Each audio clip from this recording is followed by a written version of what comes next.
অনেক দিন ধরে একটা কথা অনেকেই বলছিলেন যে ছবিটা মুক্তির আগেই অনেক রকম জট তৈরি হলো, তো সম্বন্ধে এত সব কথা বলা হলো। তো তাদের উদ্দেশ্যে আমি বলছি এবং আমার দর্শকদের উদ্দেশ্যে বলছি, আমার ছবি ক্লিন চিট পেয়েছে।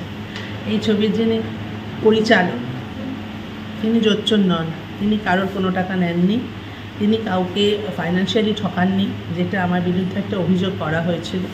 যিনি আমার বিরুদ্ধে অভিযোগটা করেছিলেন তিনি গ্রেপ্তার হয়েছেন বাঁকুড়া থেকে। 2020 সালে আমার ছবিটা তৈরি হওয়ার সময় যে ভদ্রলোক সেই সময়কার প্রডিউসার ক্রিয়েটিভ ওয়ার্ল্ডকে, যার কর্ণধার অরিত্র সাহা এবং দেখাশুনো করতেন তার মা শর্মিষ্ঠা ঘোষ, তিনি তাদের মধ্যে ফাইন্যান্সিয়াল ডিলিং হয় এবং পরে তিনি অভিযোগ করেন যে দীপঙ্কর ব্যানার্জি অভিযোগ করেন যে আমার শর্মিষ্ঠা ঘোষ আমার টাকা নিয়ে নিয়েছে, হিসেব দিচ্ছে না, আমি আর টাকা দেবো না, পরে ছবিটা মাঝপথে বন্ধ হয়ে যায়।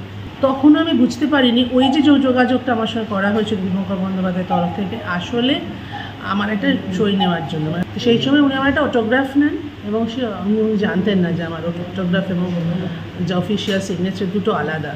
উনি আর ওনার স্ত্রীর নাম করে একটা অটোগ্রাফ নেন যে আমার বউ আপনার খুব ফ্যান, আমার একটা অটোগ্রাফ দিন, এবং তারপর সেই কাগজটা খুলে সেটার ওপর টাইপ করে একটা বাজে ভুলভাল এটা বানান 26,28,000 টাকার একটা হিসেব দাঁড় করান যে আমি সেসব নিয়েছি ওনার থেকে বাই ক্যাশ, আমি নাকি নিয়েছি সেসব এবং ফেরত দিচ্ছি না, আমি জোচ্চোর।